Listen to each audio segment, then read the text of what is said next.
Kovai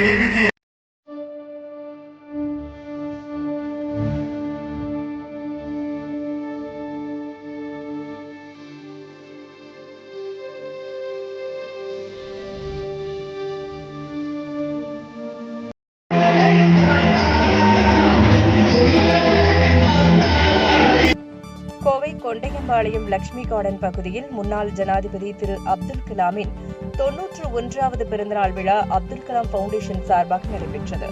Abdul Kalam foundation நிறுவனர் ரூபன் தலைமையில் நடைபெற்ற இவ்விழாவிற்கு கோவை காவல் உதவி கமிஷனர் சேகர், சாய்ராம் டிரஸ்ட் இயக்குநர் ராஜ்குமார், சிவசக்தி பில்டர்ஸ் தங்கராசு, தென்காசி மாவட்ட நிர்வாக இயக்குநர் முகமது ராசா ஆகியோர் சிறப்பு விருந்தினர்களாக கலந்து கொண்டு விழாவை துவக்கி வைத்தனர். மேலும் அப்துல் கலாம் பிறந்தநாளை கொண்டாடும் வகையில் 91 கிலோ கேக்கை வெட்டி கொண்டாடினர்.